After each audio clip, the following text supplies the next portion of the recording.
Assalamualaikum warahmatullahi wabarakatuh. Alhamdulillah, wassalatu wassalamu ala rasulillah wa ala alihi wa sahbihi wa mawalah. Yang kami muliakan seluruh keluarga besar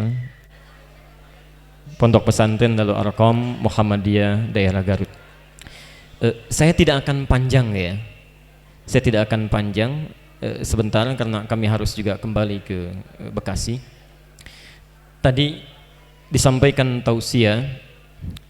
Tausiah itu sudah selesai. Ya, sudah selesai. Karena dalam bahasa Arab tausiah itu berakar dari kata wassa yuwassi tausiah. Berarti pesan-pesan yang kuat ya, yang mesti Anda pegang. Itu tausiah. Karena itu orang yang akan meninggal dunia itu disebut seringkali memberikan wasiat ya. Bukan karena mau meninggal ya. Tidak setiap orang mau meninggal mesti memberikan wasiat, belum tentu ya.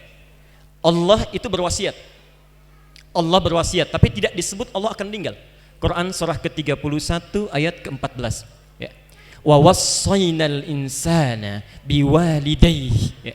Kami wasiatkan kepada setiap insan berbuat baik pada orang tuanya. Jadi pelan-pelan tausiah sudah selesai, terakhir disampaikan oleh Pak Bupati. Tapi ada satu poin yang mau saya sampaikan. Tadi Anda banyak menyebut Darul Arqam, Darul Arqam, Darul Arqam Muhammadiyah Garut ya. Saya ingin bahas dari segi bahasa, dari segi filologi ya. Kenapa kata ini yang muncul, dipilih oleh para pendiri pondok? Pesan apa yang dititipkan dari rangkaian kata ini yang seyogyanya hari ini mesti kita bawa pulang? Baik, saya beri Anda kesempatan 1 menit saja untuk ngobrol, lalu kita gantian ya, silakan.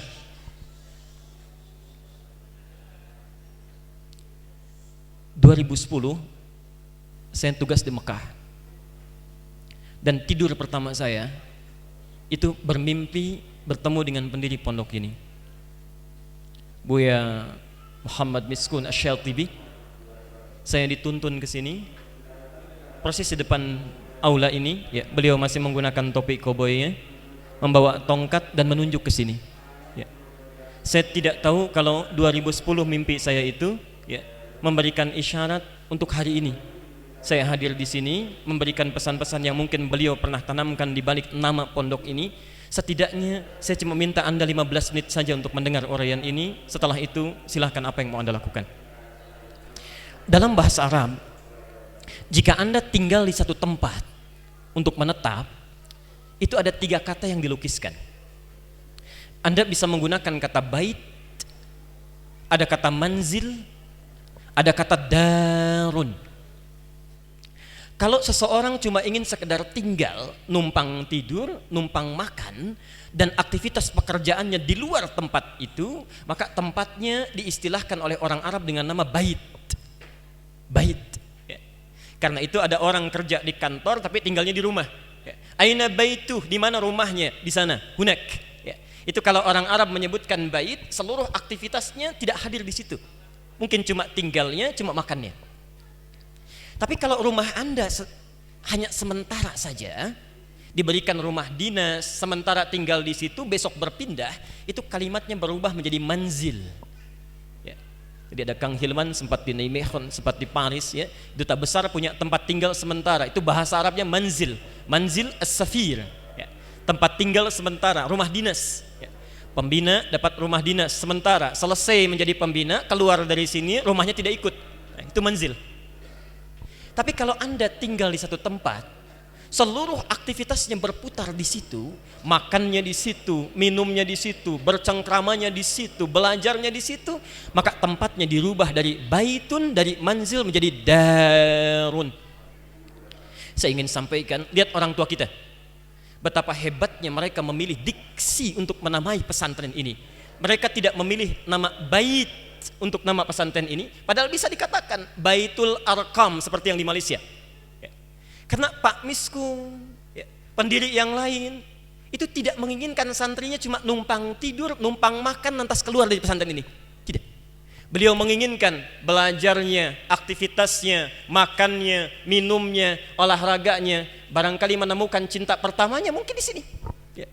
Karena itu disebut dengan darun, seakan-akan memberikan pesan setiap yang masuk ke sini dia tidak hanya akan ingat dengan makan dan tidurnya, tapi di mana dia pernah bercengkrama, di kelas mana dia pernah menyimpan catatan, di meja mana dia pernah menulis, ya.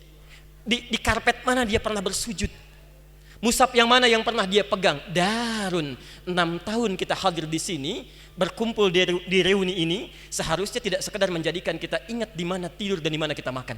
Ya. Lebih daripada itu, ini tempat mesti menginspirasi, melahirkan ingatan pada kita apa yang pernah kita lakukan di sini selama 6 tahun.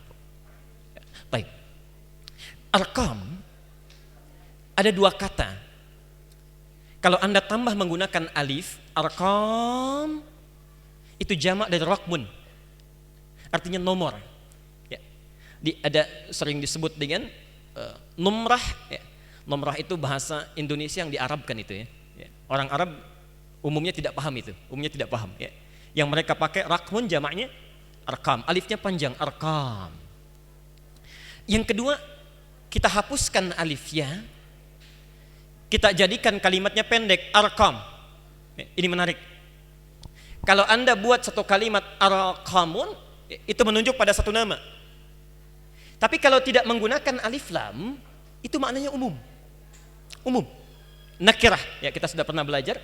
Ada nakirah, ada ma'rifah. Anda hilangkan alif lamnya, nakirah menjadi umum. Ya. Dimanapun Anda bisa temukan arqam ini, arqam itu, arqam ini, arqam itu. Tapi kalau Anda lekatkan kalimat alif lam di depannya, maka berubah menjadi ma'rifah.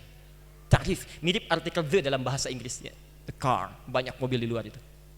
Kalau kita katakan the car, yang itu bukan yang lain. Masya Allah. Saya beri contoh satu dulu. Kalimat sholat di Quran, kenapa seluruhnya tidak pernah tidak menggunakan alif lam, selalu pakai alif lam. Al-Baqarah ayat 3 itu kalimat sholat pertama. Alladzina yu'minuna bil ghaib wa yuqimunas shalah. Al-Baqarah 43, kalimat salat kedua, wa aqimus shalah, ada alif lamnya. Karena Allah ketika meminta kita menunaikan salat, itu tidak bebas. Bukan cuma Anda salat, mau lambat, mau tidak, mau khusyuk, mau tidak, itu salat. Tapi kalau kalimatnya menggunakan alif lam, as-shalah, ada sesuatu yang khusus. Sesuai dengan yang dituntunkan oleh Nabi, dibawa oleh Rasulullah. Al-Bukhari nomor hadis 631. Sallu kama ra'aitumuni usalli. Salatlah Anda tidak bebas, tapi seperti yang saya contohkan. Nah, arkam ketika dilekatkan dengan nama darun, uniknya kalimatnya menggunakan alif lam. Darul arkam. Bukan daru arkam. Padahal bisa beliau pendiri menamakan dengan mudhaf ilaih, daru arkamin, alif lamnya hilang. Kenapa dilekatkan alif lam di sini? Hadirin, ada 2 hal yang saya dapati di sini. Satu, para pendiri kita menamai pondok ini dengan kalimat Darul Arqam, ada alif lamnya, patut diduga tempat ini diinginkan menjadi tempat bukan sekedar berteduh belajar, tapi terinspirasi dari rumahnya seorang sahabat. Ya. Ada namanya Al-Arqam bin Abi Arqam. Tasfiyah itu menyaring yang kotor, untuk memunculkan sesuatu yang bening. Jadi kalau Anda punya minyak goreng, disaring yang kotornya, keluar yang jernihnya, yang beningnya, itu saringannya disebut dengan tasfiyah. Hasilnya disebut dengan sofa. Nah, rumahnya Al-Arqam ini letaknya persis di Bukit Sofa, dan kita sekarang pesantrennya persis di tepian bukit, ya, di Cilau ini. Dia seakan-akan memberikan pesan, maaf Pak, ya, aparatur pondok dan sebagainya. Ketika orang tua menitipkan anak-anaknya ke sini, dengan bening, dengan baik dan sebagainya, seakan-akan ada isyarat diinginkan mereka ini disaring yang kotor-kotornya, keluarkan yang tidak baiknya, isi dengan kebaikan-kebaikan, berikan mereka modal sukses baik untuk dunianya seperti Arkam ataupun untuk akhiratnya seperti teman-teman yang hadir di sekitarnya. Baik, Arkam itu orang ke-17 masuk Islam, usianya masih 17 tahun, pengusaha yang sangat sukses. Tapi yang ingin saya tampilkan, yang ikut di madrasahnya Arkam ini ada sekitar 40 orang, 80% seluruhnya pengusaha. 80% seluruhnya pengusaha. Ada Abdurrahman bin Auf, ada Uthman bin Affan, ada Talhah, ada Abu Bakar. Yang mau saya garis bawahi, tadi ada banyak orang sukses, ada yang pengusaha, Kang Giri, ya, ada pengajar, ada macam-macam dan sebagainya. Masya Allah. Sekarang perhatikan, Anda buka kitabnya An-Nawawi, Beliau menulis satu kitab sebelum menulis Al-Arba'in, Riyadhus Shalihin 1896 hadis itu. Beliau menulis namanya kitab At-Tibyan fi Adab Hamalatil Quran. Anda kalau punya kitabnya Darun Nafais warna kuning, coba buka halaman ke-47, paragraf ketiga baris 1 sampai dengan 7. Perhatikan bagaimana orang-orang sukses ini dididik oleh Nabi di rumahnya Arqam bin Abi Arqam. Sehebat-hebatnya mereka dalam kesuksesannya itu tidak pernah meninggalkan tahajud yang sunnah. Utsman bin Affan itu keluar masuk Madinah, ekspor impor kang gini, luar biasa. Tapi selama aktivitas kesibukannya itu tercatat seorang sahabat yang selalu menunaikan sholat tahajud, tidak tertinggal setiap tahajud khatam Quran. Setiap tahajud. Didengar oleh Umar bin Khattab, ya, seorang diplomat, politisi, ya, Kang Raja, Masya Allah. Kedengaran Utsman bin Affan khatam Quran dalam tahajudnya sekali, besoknya Umar bin Khattab 4 kali khatam Quran, 2 kali siang, 2 kali malam. Yang paling hebat Abdurrahman bin Auf, dididik oleh Nabi di rumahnya Al-Arqam, Madrasatul Arqam, Darul Arqam, ya, jadi orang paling kaya di Mekah. Satu kali muncul ujian, pelan-pelan ketika diketahui telah masuk Islam akan hijrah ke Madinah, itu orang-orang Quraisy mengambil merampas semua hartanya. Kata orang Quraisy, silahkan Anda hijrah ke Madinah, tapi semua harta kami ambil. Tapi kalau Anda berani tinggal di Mekah, kami berikan kembali seluruh harta dan kami angkat Anda hartawan yang terpandang di Mekah. Perhatikan prinsip yang dibawa hasil pendidikan di Darul Arqam ini. Masya Allah, Abdurrahman bin Auf memilih untuk meninggalkan seluruh hartanya, modal cuma kaos, cuma pakaian, berangkat ke Madinah, jalan kaki. Yang jadi masalah istrinya, ada istri dan keluarga. Perhatikan, kata orang Quraisy kalimat yang sama. Kalau kalian tinggal di sini, kami berikan seluruh harta suamimu dan silahkan menikah lagi dengan laki-laki yang paling kau sukai. Tapi kalau Anda memilih untuk hijrah ke Madinah, tinggalkan semua harta, silahkan ikut suami yang belum tentu sampai ke Madinah. Sebentar Pak ya, saya mau ke para ibu dulu. Kalau Anda dalam posisi istrinya Abdurrahman bin Auf, diberikan 2 pilihan tadi, tinggal dengan suami, pergi hijrah ke Madinah, belum tentu sampai dan pasti berubah nasib menjadi fakir, atau menetap di Mekah jadi orang kaya, plus bisa nikah dengan orang muda siapapun yang dipilih. Pilih mana? Ikut suami belum tentu sukses, atau tetap di Mekah jadi kaya plus bisa nikah lagi? Ikut suami. Oke. Tidak mudah ya, tidak mudah. Sekarang perhatikan, istrinya Abdurrahman bin Auf diberikan pilihan, ternyata pilihannya mengejutkan, tetap bertahan di Mekah, ditinggalkan suaminya, menetap di Mekah. Yang paling luar biasa, Abdurrahman bin Auf sampai di Madinah itu sampai diabadikan kisah ini di Quran surah ke-59 ayat 9 Al-Hasyr. Hebatnya orang Madinah, kenapa disebut dengan Ansar? Orang haus diterima oleh orang yang bawa minuman, orang lapar disambut oleh orang bawa makanan. Abdurrahman bin Auf, orang paling kaya sekota Mekah, hijrah masuk ke dalam nilai Islam, berubah jadi fakir, disambut oleh orang paling kaya di kota Madinah. Perhatikan kalimatnya, akhil karim, saudaraku yang mulia, sami'tu annaka kunta ghaniyan, saya dengar Anda pernah kaya saat di Mekah. Kalau Anda ingin kaya lagi, ambil setengah harta saya, khudh nisfa mali. Saya dengar Anda ditinggalkan oleh istri dan anak-anak Anda. Kalau Anda ingin menikah lagi, pilih perempuan paling cantik di Madinah, saya yang fasilitasi untuk menikah. Gantian Bu ya. Kalau Bapak dalam posisi tawaran seperti ini, teman-teman Ikadam dalam tawaran seperti ini, ambil setengah harta saya, nikah lagi saya fasilitasi. Kira-kira pilihannya langsung diterima atau tidak ditunda? Oke. Ini yang mau saya sampaikan. Abdurrahman bin Auf itu pengusaha, ditempa oleh Rasulullah, alumni Darul Arqam, Madrasatun Nabi, diajarkan oleh Rasulullah setahun sebelum hijrah prinsip sholat. Di sholat itu ada artinya ya, dari berdiri sampai dengan salam itu bukan gerakan hampa makna. Dari mulai gerakan dengan bacaan itu semuanya ada maknanya. Maaf, ada sindiran di Quran surah ke-29 Al-Ankabut ayat ke-45. Maaf, kata Quran, umumnya orang sholat sulit untuk khusyuk karena tidak paham, tidak mengerti apa yang dibaca dan dilakukan dalam sholatnya. Nah, sholat itu dari mulai berdiri sampai salam itu diajarkan maknanya. Saya percepat, diantara makna berdiri ini tegak.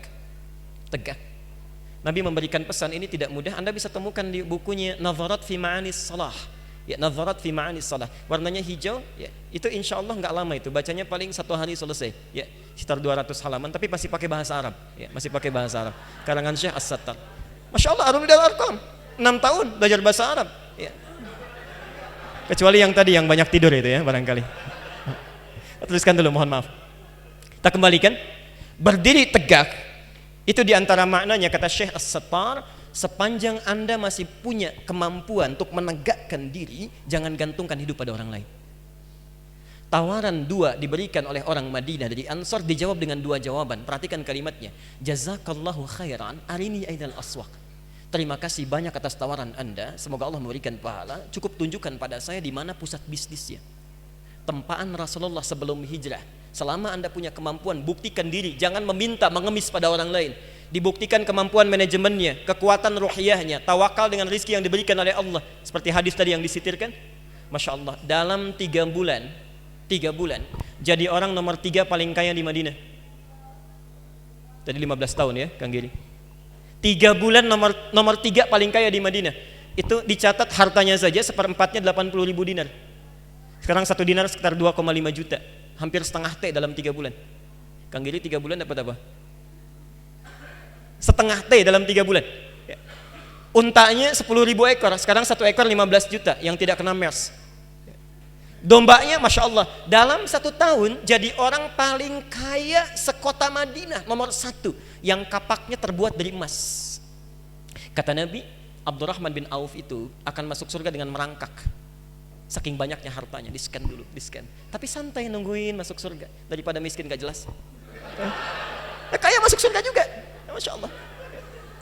Tapi pesan yang bisa kita ambil, alumni Darul Arqam Madrasatun Nabi 40 orang. Ada pengajar Ali bin Abi Thalib, ada politisi yang sukses sampai jadi pimpinan tertinggi, khalifah, presiden Umar bin Khattab, Abu Bakar.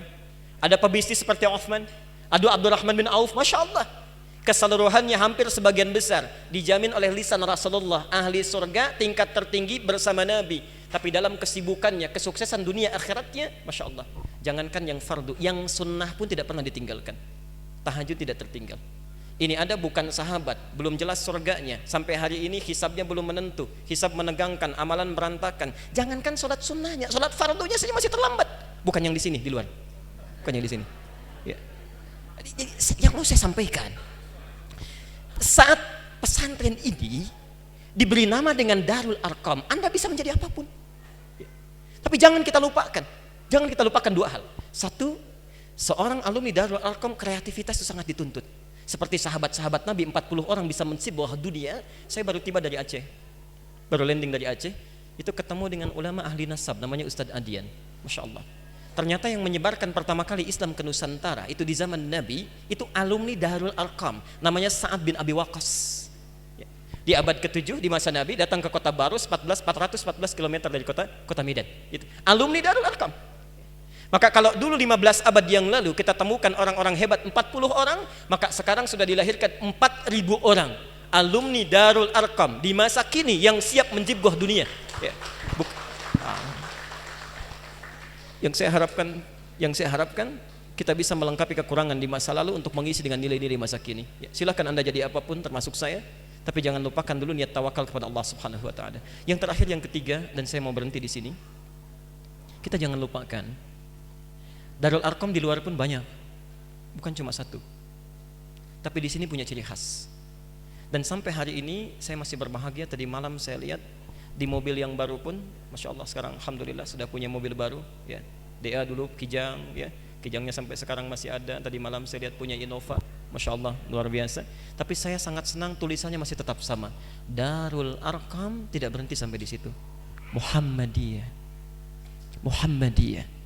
daerah Gharat. Itu identitas kita yang membedakan Darul Arqam yang ini dengan Darul Arqam yang lainnya. Di nama itu harus selalu dibawa, melekat dalam kehidupan kita. Pertanyaannya, apa itu Muhammadiyah? Mohon maaf Kang Uum ya, sudah lama di Muhammadiyah, barangkali untuk sekedar mengingatkan kembali. Di Quran, nama yang melekat pada Nabi itu umumnya ada 2. 1 Muhammad, terulang 4 kali dalam Al-Quran. Ali Imran ayat 144, Quran surah 33 Al-Ahzab ayat ke-40, Quran surah Muhammad 47 ayat 3, dan Quran surah ke-48 ayat ke-29 Al-Fatah. Yang kedua, beliau 1 kali di Quran disebut dengan nama Ahmad. Dan cuma sekali, dan mengalir dari lisannya Nabi Isa alaihissalam. Quran surah 61 As-Saff ayat yang ke-6. Saya ingin sedikit tafsirkan saja. Masih ada waktu panitia? Oh, masih time. Baik. Kalau di Arab Anda temukan seseorang punya sikap baik dengan sesama. Misal, ada orang suka menolong, jujur, sabar, hubungan dengan sesama secara sosial, maka kalau punya satu sifat baik saja, orang Arab akan memanggilnya dengan nama Mahmud. Mahmud. Misal, ini ada Mas Bambang Trenggono suka bantu orang misalnya. Maka kalau ke Arab itu akan disebut dengan Mahmud. Masya Allah. Walaupun kurang sabaran misal. Ya. Suka bantu tapi kurang sabaran misal. Satu kebaikan saja, itu namanya Mahmud. Atau ada orang sabar luar biasa, tapi tidak jujur. Itu Mahmud. Ya. Tapi kalau Anda temukan orang, Masya Allah, jujur, sabar, penolong, peduli, rendah hati, terkumpul sifat kebaikan secara sosial, maka dirubah bentuknya menjadi superlatif, sigot mubalaghah, dari Mahmud menjadi Muhammad. Nabi ini Nabi terakhir yang dimuliakan oleh Allah bukan sekedar dari sikapnya, sampai kemuliaan lahirnya. Kalau Anda pergi ke Mekah, itu samping Green Zamzam ada bukit besar, itu disebut Jabal Qubais.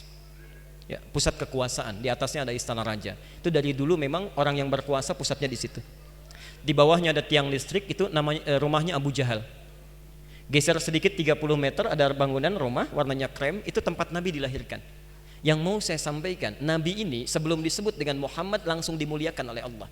Masya Allah, dalam kandungan 2 bulan ayahnya wafat, menjadi satu-satunya orang di Arab pada saat itu yang lahir tanpa ayah tapi nasabnya disambungkan oleh Allah Subhanahu wa taala sampai ke Nabi Adam alaihissalam. Dan sulit didapati manusia sekarang, walaupun lahir orang tuanya ada tapi nasabnya belum tentu jelas. Kita bandingkan ya.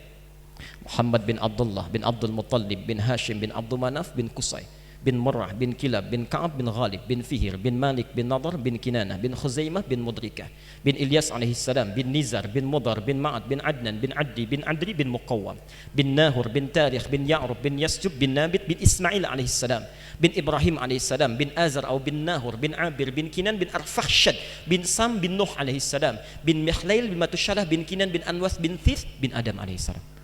Nabi Muhammad lahir tanpa ayah, nasabnya langsung bersambung pada Adam alaihissalam. Tingkat pertama. Mas Bambang lahir bapak ibunya ada, belum tentu jelas ini orangnya. Gak percaya tanya, 5 aja itu nyambung gak itu? Tapi yang paling unik ketika lahir, namanya bukan nama yang melekat pada ciri khas Arab, tidak. Orang Arab itu biasanya 2, zaman jahiliyah ya, bukan zaman sekarang. Kalau tidak diberikan nama dengan nama berhala, itu nama hewan. Misal, ada anak lahir, nangisnya meringkik, itu disebut dengan si himar, si keledai. Ya. Ada orang bapaknya hebat, berani, punya anak, ingin anaknya hebat, pemberani, luar biasa, maka anaknya akan diberi nama si Asad, singa. Kalau ingin beda dengan sifat pemberani yang lain, ini lebih ganas, maka akan dirubah dari Asad menjadi Usama. Usama itu singa yang sangat ganas itu. Usama, tapi nggak pakai Bin Laden ya. Kalau Bin Laden yang lain, ya. Kita nggak ikutan, nggak ada alumni DA seperti itu. Ya, Usama. Tapi kalau ada orang yang diharapkan jadi orang yang bagus, bisa melayani berhala, misal dalam tanda petik, maka akan dilekatkan nama berhalanya. Ada yang namanya Al-Uzza, diberi nama Abdul Uzza. Cuma satu manusia yang ketika lahir tidak disebutkan dengan nama yang melekat pada ciri khas orang Arab. Namanya langsung Allah ilhamkan melalui rasi bintang yang terbentuk di langit saat lahir. Muhammad. Orang yang punya sikap baik dengan sesamanya. Anda cek Fir'aun. Banyak ayat di Quran tentang Fir'aun. Ya. Maaf, kita kenal Fir'aun? Kenal di mana? Tahu ya? Tahu. Coba lihat. Fir'aun, orang jahat, orang kejam, orang bengis. Di riwayat disebutkan kalau Fir'aun itu sudah jengkel, itu bukan cuma marah. Misal, maaf ya, dia rambutnya Kang Hilman Latif, dia sudah nggak enak itu ngelihatnya. Itu bahasanya bukan cukur rambut, tolong pisahkan kepala dari badannya itu. Itu Fir'aun. Makanya Nabi Musa ketika akan datang kepada Fir'aun, Quran surah 20 Toha, itu meminta doa kepada Allah supaya dilapangkan hatinya, supaya mudah menerima cercaan Fir'aun, mudah menerima celaan Fir'aun. Jadi nggak cepat nanti minta kepada Allah supaya dibinasakan. Ya. Sebab doa Nabi itu kalau tersinggung kemudian berdoa terkabul saat itu. Ya. Mudah bagi Musa untuk mengatakan, ya Allah nih Fir'aun kurang ngajar, wafatkan sekarang, selesai. Gampang, terkabul seketika.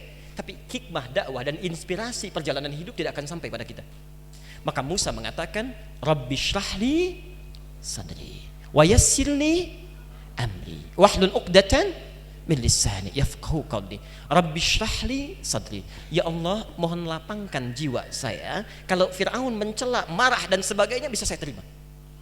Perhatikan, Musa dilempar dengan kata-kata masih minta berdoa kepada Allah. Nabi Muhammad saking baiknya, Masya Allah, dilempar dengan batu di Taif. Ada batu yang sampai pada kepalanya, yang sampai pada kakinya, yang sampai pada tangannya, berdarah-darah keadaannya, dibawa oleh Zaid bin Harithah, berteduh di satu pohon, tidak satupun kalimat keluar dari lisannya, baik itu cacian atau celaan, sampai datang Jibril mengatakan, ya Muhammad, angkat tanganmu ke langit, mohonkan pada Allah supaya saya mengangkat bumi Taif, menghimpit mereka seluruhnya. Apa kepada Rasulullah? Perhatikan, Rasul ini diberikan nama dengan nama Muhammad, lantas mengatakan, la ya Jibril fa innahum qaumun la ya'lamun. Tolong jangan lakukan Jibril, mereka itu hanya belum tahu saja. Belum tahu saja. Maka ketika pesantren kita ini dilengkapkan namanya bukan cuma dengan Darul Arqam, tapi ada kalimat Muhammad dan menggunakan ya nisbah. Ya nisbah itu pengikut dari sifat. Jadi kalau taknya dibuang itu orangnya. Muhammad, Muhammadi, pengikut Muhammad. Indonesia negaranya, Indonesia orang Indonesianya. Tapi kalau Anda tambahkan tak di ujungnya menjadi Muhammadiyah, itu bukan cuma mengikuti orangnya, tapi mengikuti sifat-sifat dan nilai yang dibawanya. Di seakan-akan nama Muhammadiyah disertakan di pondok pesantren ini, diharapkan, mohon maaf, siapapun yang telah lulus dari sini, sukses apapun yang Anda pernah dapatkan dalam kehidupan, Anda harus bawa bekal dan nilai-nilai yang melekat pada nama Muhammadiyah itu. Tidak boleh ada alumni Darul Arqam Muhammadiyah yang jadi pengusaha sifatnya curang dalam kehidupan.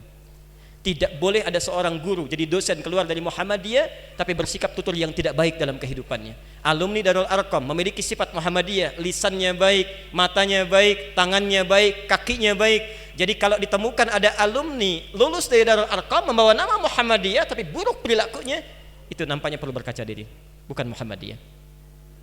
Terakhir saya tutup di sini. Tapi kalau ada orang baik hubungannya dengan Allah, rajin ibadahnya, kalau satu sisi saja dia akan disebut dengan hamid. Hamid. Ada orang rajin tahajud tapi nggak pernah puasa sunnah misal, itu hamid.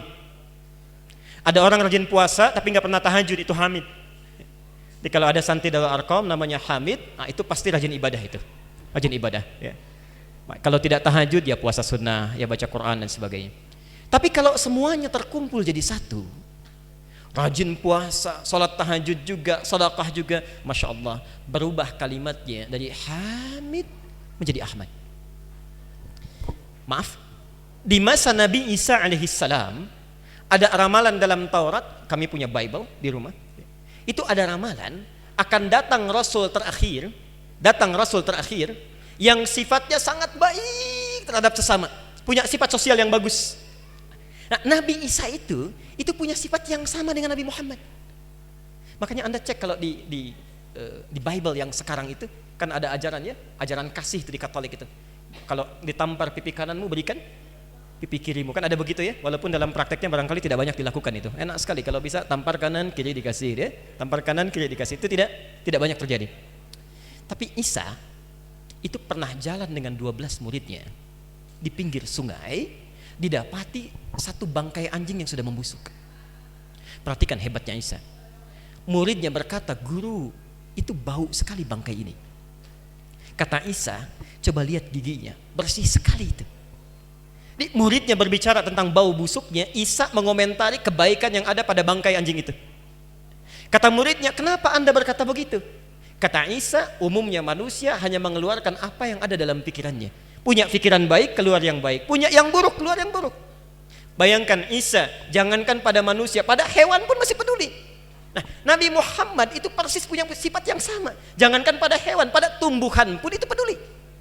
Anda bayangkan, mau perang, situasi emosi sangat tinggi, bisa tembak kapan saja, bisa bunuh kapan saja. Nabi masih mengatakan, setiap yang berperang jangan pernah mencabut tumbuh-tumbuhan, jangan merusak pepohonan. Ada yang sangat luar biasa ini. Dalam suasana amarah tingkat tinggi, emosi bisa muncul kapan saja. Kata Nabi, jangan rusak tumbuh-tumbuhan, jangan cabut pepohonan. Jangankan pada hewan, tumbuhan masih dibicarakan. Maaf ya, kalau ada yang mengaku umat Nabi Muhammad, ya, apalagi misalnya mengatakan Muhammadiyah, tapi masih sempat bakar pohon, masih sempat mengeluarkan asap dalam situasi yang tidak ada perang, maka kata apa yang pantas melekat pada diri orang itu? Yang paling hebat, karena Isa punya sifat yang sama dengan Nabi Muhammad, maka Isa memberikan spesifikasi. Nabi terakhir bukan saya, tapi nanti akan tiba masanya datang seorang Rasul yang punya nilai lebih dibandingkan Rasul-Rasul sebelumnya. Orang ini bukan cuma bagus dari sisi sosial, tapi rajin ibadahnya pada Allah Subhanahu Wa Taala. Maka muncullah kalimat Isa. Saya tutup di sini. Perhatikan Quran surah 61 ayat yang ke-6. Wa idz qala Isa ibnu Maryam ya bani Israil inni rasulullah ilaikum musaddiqan lima baina yadayya minat Taurah. Perhatikan, wa mubasysyiran bi rasulin ya'ti min ba'di ismuhu Ahmad, bukan Muhammad. Kenapa disebut Ahmad oleh Isa? Seakan-akan memberikan kesan Rasul terakhir bukan cuma bagus hubungan secara sosialnya, tapi hubungan dengan Allahnya sangat luar biasa. Al-Bukhari nomor hadis 2013, posisi paling kanan sebelah bawah. Aisyah pernah ditanya, bagaimana cara sholatnya Rasulullah dalam tahajudnya? Masya Allah. Yang tanya Hudzaifah al-Yamani dan Abdullah bin Mas'ud, orang yang rajin baca Quran, rajin tahajud. Kata Aisyah, la tas'al an husnihinna wa tulihinna. Jangan tanya tentang bagusnya bacaannya dan panjang tahajudnya, Anda nggak akan mampu. Penasaran? Ditunggu waktu Nabi sholat di masjid, diintip-intip bermakmum di belakangnya. Hadis Muslim nomor hadis 765. Datang ke belakang Nabi, sholat tahajud di belakang Rasulullah, ditunggu-tunggu, Masya Allah. Pernah dengar Nabi tahajud sampai bengkak kakinya? Rakaat keberapa? Rakaat pertama. Rakaat pertama sampai bengkak kakinya. Ternyata ketika beliau bangkit di rakaat yang pertama, itu baca 100 ayat Al-Baqarah. Belum selesai. Dikira mau ruku, ternyata lanjut Ali Imran. Dikira mau ruku, ternyata lanjut An-Nisa ayat 176. Nabi itu rakaat pertamanya Nabi dijamin masuk surga, bebas dari kesalahan, tingkat surga paling tinggi, hisabnya tidak ada, langsung melihat Allah dalam keadaan yang sesungguhnya. Masya Allah, masih menunaikan tahajud 1 rakaat 5 juz 4 halaman. Besoknya Abdullah bin Mas'ud dan Hudzaifah al-Yamani gak ikutan lagi, pulang ya. Kata Abdullah bin Mas'ud, saya bukan capek, tapi khawatir menduga kapan Nabi rukunya, khawatir gak khusyuk salat saya, khawatir tidak khusyuk. Nabi kalau kurban, Masya Allah, Ibnu Majah nomor hadis 3221 ya, dari Jabir bin Abdullah. Kata Jabir, ra'aitu Rasulullah sallallahu alaihi wasallam, saya selalu melihat Rasulullah sallallahu alaihi wasallam hina yadhbah, setiap menyembelih hewan kurban itu minimal 100 ekor. Anda bayangkan 100 ekor. Aqbal al-qiblah, dihadapkan hewannya ke arah kiblat, thumma qala, perhatikan kalimatnya ini yang paling indah. Allahumma hadza min Muhammad wa ali Muhammad wa ummat Muhammad. Ya Allah, tolong terima korban ini dari Muhammad, keluarga Muhammad, plus umatnya Muhammad yang tidak bisa korban selama hidupnya. Jadi kalau ada umat Muhammad tidak bisa korban sampai kiamat, itu Nabi sudah memikirkannya 15 abad yang lalu. Nabi, Rasul dijamin masuk surga, korban 100 ekor, tidak memikirkan bagiannya. Ada orang bukan Nabi, bukan Rasul, surga nggak jelas, hisab menegangkan, amalan berantakan, baru korban 1 kambing itu sudah rebutan pahanya. Bukan di sini, ya, alumni Darul Arqam tidak. Alumni Darul Arqam tidak, karena Darul Arqam Muhammadiyah. Saya mau tutup pada bagian yang terakhir. Mohon maaf Pak Rohan, Pak Agus, ya, aparatur pondok di sini, dan ikadam sekalian, saya mohon maaf yang sebesar-besarnya. Saya 2 kali bermimpi dengan Ia tadi disebutkan dalam biografinya, dan itu semua terjadi di Mekah. Yang pertama tadi saya sampaikan. Yang kedua, itu persis kami dituntun ke ruang bawah dalam suasana akan sholat ya, dan banyak orang masih adil di situ, dan sebagian besar sedang makan. Iqamah berkumandang, lantas kami sholat, beliau jadi imam, saya qomat, kemudian kita sholat, sebagian kecil sholat, sebagian besar sedang pada makan dan sebagainya. Selesai kami sholat, beliau cuma senyum saja, senyum. Yang menarik, selesai sholat kami dibawa, ternyata dapat makanan yang lebih besar dibanding yang tadi berebut sebelum sholat. Saya kalau boleh, saya tidak memberikan masukan atau saran, tapi hanya menyampaikan kisah saja. silahkan Anda tangkap isyarat apapun yang hadir dalam apa yang saya lihat dalam mimpi itu. Tapi kalau boleh saya sedikit memberikan barangkali informasi, ada baiknya kita banyak merenungkan saat ini, tidak sekedar sibuk mencari dunia untuk kesuksesan kita, tapi mungkin pertemuan ini bisa mengikat ukhuwah di antara kita untuk menjadikan kesuksesan dunia kita untuk dibawa berkumpul kembali membangun satu tempat di surga nanti, setidaknya dengan alumni-alumni yang pernah hadir pada saat ini. Saya mohon tidak cukup dengan amin ya tidak cukup dengan amin, karena amin itu letaknya setelah iyyaka na'budu wa iyyaka nasta'in. Na'budu dulu baru nasta'in, lakukan dulu baru kita berharap. Jadi kalau Anda cuma kita amin sampai kiamat kurang 2 hari pun nggak dikerjakan, nggak akan dapat itu, tidak akan dapat.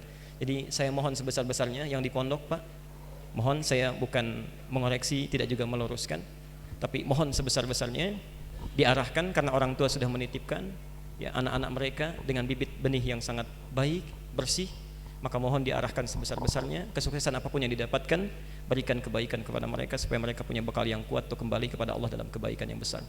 Terakhir saya tutup, tapi sebelumnya saya mohon izin Kang Uum, Kang Giri, saya mau sedikit mengoreksi kalau boleh.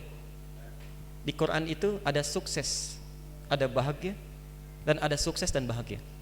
Itu berbeda. Kalau Anda inginkan sukses saja tapi belum tentu bahagia, itu kalimatnya menggunakan kata fauz. Fauz terulang 29 kali dalam Al-Quran. Orangnya disebut faiz, perempuannya faizah, sifatnya fauzi. Jadi kalau ada yang namanya faiz, faizah, fauzi, itu orang yang diharapkan sukses dalam kehidupannya. Nggak bahagia juga nggak apa-apa, yang penting sukses ya. Tapi tidak sedikit yang bahagia.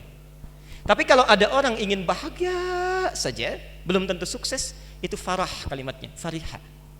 Orangnya farhan, perempuannya farah ya. Jadi kalau ada yang namanya farhan, farah ya, itu diharapkan bahagia hidupnya. Miskin juga nggak apa-apa, yang penting bahagia. Bahagia. Pelan-pelan. Kalau Anda diberi pilihan, kaya tapi gelisah atau miskin tapi tenang, pilih yang mana? Tapi nggak ada pilihan ketiga.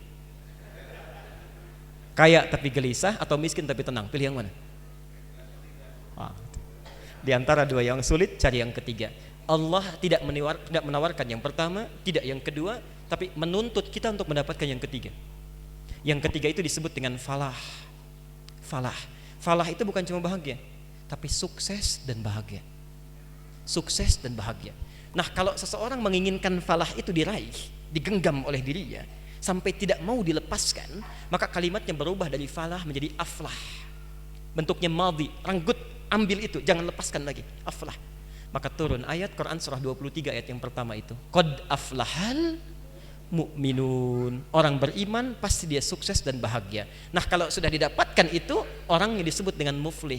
Al-Baqarah ayat kelima itu. Ulaika ada hudam min rabbihim wa ulaika humul muflihun. Kalimat muflih di Quran tidak akan mungkin Anda temukan kecuali yang menggabungkan sisi potensi dunia dan bekal tawakal yang besar kepada Allah Subhanahu wa taala. Jadi kalau tadi dikatakan ingin menjadi muflihun, tidak cukup dengan bahagia, mesti sukses juga. Quran surah 52 ayat 21, saya tutup dengan ini. Saya tidak ingin berjumpa saat ini saja, tapi besok lusa Allah sudah menjamin kepada kita, keluarga besar kita, akan disediakan satu tempat lagi yang lebih luas di surga nanti, lebih bagus, dan itu pilihan bagi kita untuk mendapatkannya. Saya tutup. Walladzina amanu, dan orang-orang yang beriman itu, wattaba'athum dzurriyyatuhum biimanin, kalau diikuti oleh anak cucunya, kerabatnya, handai tolannya, yang dicintainya, seluruhnya beriman kepada Allah. Perhatikan kalimat Qur'annya. Alhaqna bihim dzurriyyatahum.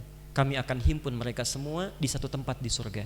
Jadi Allah sudah menyiapkan satu tempat di surga untuk orang-orang yang beriman, keluarga besarnya plus yang dicintainya dalam kehidupan. Tapi itu bukan janji semata, tapi ada tawaran yang sangat berat kepada kita. Teruskan ayatnya. Saya mau tutup. Perhatikan. Wa ma alatnahum min amalihim min syai'. Kami tidak akan sia-siakan usaha sekecil apapun yang diwujudkan oleh orang yang ingin menghadirkan momentum itu. Kullu mri'in bima kasaba rahin. Tapi semuanya tergadai tawaran. Bagi Anda yang ingin silahkan, bagi yang tidak juga itu pilihan. Maka saya mohon kepergian kita hari ini tidak hanya mengumpulkan kita di sini kembali esok lusa, tapi mungkin kita akan menggunakan seragam yang sama, dengan senyum yang sama, dengan panggilan yang sama. Salamun alaikum bima sabartum. Selamat karena Anda telah sabar menjadi santri yang baik, menjadi pengusaha yang baik, menjadi guru yang baik, menjadi muslim yang baik. Silahkan masuk surga dengan bergandengan tangan, dengan penuh keceriaan. Bukan cuma sekedar inhab, tapi kum. kum. Saya pernah sampaikan Kang Denden, beda antara kum dengan inhad. Nahdlatul Ulama kenapa tidak disebut dengan Qiyamul Ulama? Kalau inhad itu dari duduk jadi bangkit. Duduk, bangun lagi, itu inhad. Kenapa Kiai Haji Hashim Asy'ari mendirikan NU 31 Januari 1926? Karena merasa ketika Muhammadiyah sudah tampil 14 tahun sebelumnya, itu beliau melihat di NU itu nggak muncul-muncul ulamanya. Makanya didirikan oleh beliau. Ya, saya masih ada waktu nggak? Saya mau tutup ini. Nggak. Saya mau kasih satu rahasia yang mungkin Anda pernah lihat juga. Ternyata itu keduanya bersaudara. Di Hashim Asy'ari dengan pendiri Muhammadiyah, Muhammad Darwish, itu satu keluarga, satu saudara yang sama, bahkan ngajinya sama-sama, itu di Semarang, di Kiai Haji Soleh Darat. Ya. Dia ada 3 orang, Muhammad Darwish, kemudian Hashim Asy'ari, satu lagi itu kakek buyutnya Cak Nun, MH Ainun Najib. Ya. Cuma 2 ini yang menonjol, karena menonjol, bagus baca kitabnya, soleh orangnya, itu langsung diperintahkan pergi ke Mekah, diberikan kitab. Ya. Kalau kakek buyutnya MH Ainun Najib, itu cuma diberikan cincin pada saat itu. Saat berangkat ke Mekah, berguru di guru yang sama, namanya Syekh Ahmad Khatib dari Sambas, dikenal dengan Syekh Ahmad Khatib As-Sambasi.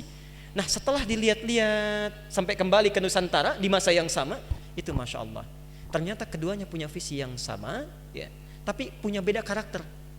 Yang satu senang praktek, ya, namanya Muhammad Darwish, lantas pulang diganti nanti menjadi Ahmad Dahlan. Yang satu lagi senang menulis kitab. Nah, Hashim Asy'ari ini menulis 19 kitab dalam hidupnya. Kami punya itu koleksinya, ada 19 kitab. Nah, sebelum beliau menulis dan mendirikan Nahdlatul Ulama itu, Kiai Haji Ahmad Dahlan kan senang praktek. Begitu pulang, menafsirkan surat Al-Maun, tidak tunggu nulis buku. Selesai kajian, buka pakaian luarnya, keluarkan uang yang dibawanya, sampaikan pada masyarakat, bikin rumah sakit, bikin pesantren, bikin sekolah, bikin macam-macam praktek. Hashim Asy'ari mulai menulis.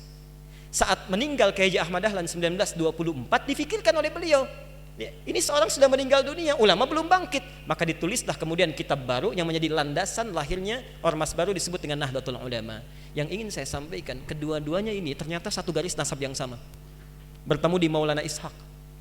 Jadi kalau kita urutkan, maaf, Muhammad Hashim Al-Asy'ari bin Abdul Wahid, bukan Kang Wahid yang ini ya, itu ada Gunawannya, ini lain. Bin Abdul Wahid bin Abdul Halim. Abdul Halim itu nama aslinya Pangeran Benawa, dikenal dengan Sultan Hadiwijaya, nama lainnya Joko Tingkir. Bin Abdullah bin Abdul Fattah bin Abdurrahman. Abdurrahman ini anaknya Sunan Giri, bukan Giri yang ini tapi. Ya. Nah, Sunan Giri ini anaknya siapa? Anaknya Maulana Ishaq. Nah, di Maulana Ishaq inilah nyambung nasabnya. Ya. Kiai Haji Ahmad Dahlan bin Kiai Haji Abu Bakar bin Kiai Haji Sulaiman bin Kiai Murtado bin Demang Jurang Juru Kapindo bin Demang Jurang Juru Sapisan bin Kiai Gerbek bin Maulana Ishaq. Siapa Maulana Ishaq ini? Maulana Ishaq ini adalah anaknya Ahmad Jumadil Kubra, ya, salah satu wali yang dari 9 yang datang dari Mesir, dari 9 wali itu. Ahmad Jumadil Kubra ini siapa? Ya, ini adalah salah satu wali yang punya 2 anak. Saya belum teruskan nasabnya. Anak pertamanya dibawa ke Nusantara, namanya Maulana Ishaq, melahirkan 2 ulama tadi. Anak keduanya lahir di Mesir, bernama Syarif Abdullah. Nah, nanti Syarif Abdullah inilah yang akan bertemu dengan salah satu anaknya Prabu Siliwangi. Ya. Prabu Siliwangi pemenah rasa menikah dengan Nyai Subang Larang, punya 3 anak. Anak pertama Walang Sungsang, lahir 1423. Anak keduanya Rara Santang, lahir 1426. Anak ketiganya Raja Sengara, lahir 1427. Nah, hajilah kemudian Walang Sungsang dan Rara Santang di Makkah bertemu dengan Syarif Abdullah. Walang Sungsang ganti nama jadi Abdullah Iman, Rara Santang ganti nama menjadi Syarifah Mudaim. Jatuh cinta Syarif Abdullah dengan Syarifah Mudaim, menikahlah, pulang ke Mesir, tinggal 20 tahun, melahirkan anak bernama Syarif Hidayatullah. Berguru pada Syekh Ibnu Athaillah As-Sakandari. Pulang nengok kakek buyutnya, bertemu dengan Prabu Siliwangi. Saat itu tinggalnya ada di lingkaran Jati, maka dikenallah dengan saat itu dengan nama Sunan Gunung Jati. Nah, baik Ahmad Dahlan ataupun Hashim Asy'ari itu berada di satu garis yang sama, dari Ahmad Jumadil Kubra bin Ali Zainal Al-Kabir bin Ali Zainal Abidin, keturunannya dari Al-Husain, Husain anaknya Ali, Ali suami Fatimah, Fatimah putri Rasulullah sallallahu alaihi wasallam. Tapi sampai hari ini tidak pernah Ahmad Dahlan disebut dengan Habib. Itu enggak ada. Aja kayak Ahmad Dahlan. Yang penting sikapnya seperti Nabi, tuturnya seperti Nabi, pandangannya seperti Nabi. Kullu mri'in bima kasaba rahin, itu pilihan kita semua. Mudah-mudahan pertemuan hari ini kita menjadi baik seluruhnya dan dinilai kebaikan oleh Allah Subhanahu wa taala. Saya mohon maaf tidak bermaksud untuk menggurui, hanya sekedar mengingatkan pelajaran yang barangkali pernah kita pelajari bersama di sini, ya. Itu yang barangkali yang saya sampaikan, dan insya Allah Pak, saya juga tidak berhenti belajar. Ya, sama saya pelajari seperti Anda semua, tidak hanya belajar di agama, saya belajar fisika juga, belajar musik juga. Tadi saya tahu teorinya itu, angklung, CDF, GBC, GBC, DFIS G, DFIS G, ABCIS D, ABCIS D, FIS A, FIS A, ABCIS A, ABCIS F, FIS AIS B, FIS AIS B, CIS AIS B, CIS AIS B, CIS AIS B, CIS, hafal saya itu. Cuma saya nggak bisa megangnya aja. Ya, lebih hebat Mang John megang drum tuh dibandingkan saya. Ya, kalau megang bisa, main nggak bisa dia. Bola saya baca, Jose Mourinho kemarin dipecat itu kan, digantikan caretakernya Gus Hiddink, saya tahu dia. Nanti Liverpool akan ketemu Leicester City. Leicester City itu pelatihnya Claudio Ranieri dulu digantikan oleh Jose Mourinho, kemarin ngalahin Chelsea 2-1, sekarang Mourinho didepak, saya hafal itu ya. Yang nggak hafal saya gosip, saya nggak tahu itu ya. NM itu misalnya nilainya 65 juta sekali ketemuan tuh saya nggak tahu itu. Yang lain saya hafal. Yang lain saya tahu. Yang saya hafal. Itu aja saya nggak tahu. Baik ya, saya cukupkan saja. Ada yang lebih senior, lebih alim dibandingkan saya untuk berdoa. Jadi terima kasih. Subhanakallahumma bihamdika asyhadu an la ilaha illa anta astaghfiruka wa atubu ilaik. Fastabiqul khairat. Assalamualaikum warahmatullahi wabarakatuh.